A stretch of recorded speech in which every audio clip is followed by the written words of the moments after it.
I chose to live in a big city such as this just because of the atmosphere, and there's a lot more to do around the town. You're never really bored. There's always something out and about. Because it's got as many pubs as days in the year. We used to come here for weekends and like the lanes, feel of it, diverse people. I like the sea and the culture and the downs. I walk my dog, people. I think it embodies all of that, and it has a very European culture, doesn't it? It's the people who make it interesting. Restaurants, pubs, shopping, a bit of everything really. I moved to Brighton because of the shops, the sea, the atmosphere, creative vibe they've got going on here. It's a good place. There's good sides and bad sides to the city, you know. I mean, it's very busy and there's an awful lot going on. You can do something every single night if you want. On the downside, it can be quite superficial and shallow at times.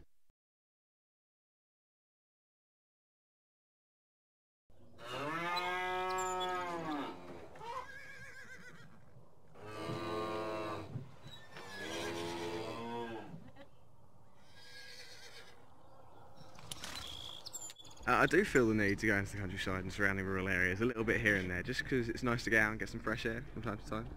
Well, we do like going out in the country, don't we? Oh, yeah. Want to have balance in everything in life. I like the countryside. I was brought up in a little village in the countryside. I think you've got to have enough places to shop and suit everyone's needs, but you still need to see countryside and hills and fields and things as well.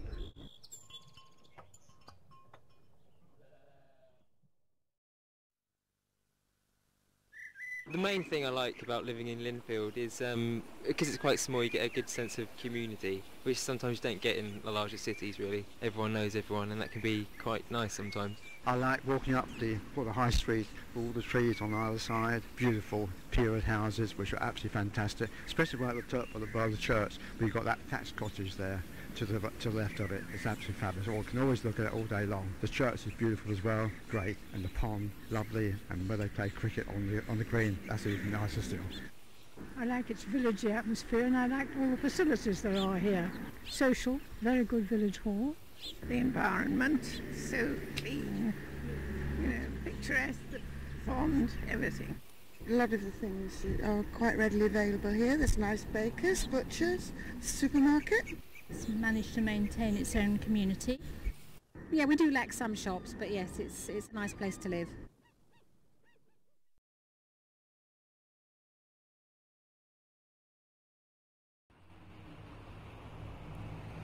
I think it's a shame that they start developing in rural areas.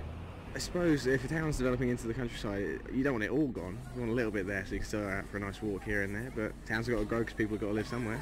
I think it might be a necessity now. I like little villages. I'd rather they didn't change, but I don't think it's a reality. I prefer them to stay the way they are, tweet.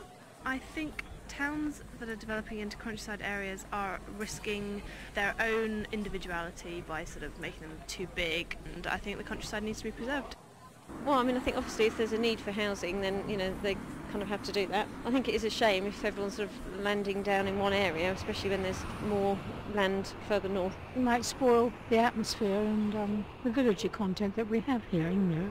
I think it's quite sad for the people that live in the countryside. As long as they don't encroach too much. There needs to be a dividing line, doesn't it? It spoils the whole aspect of the village life, really.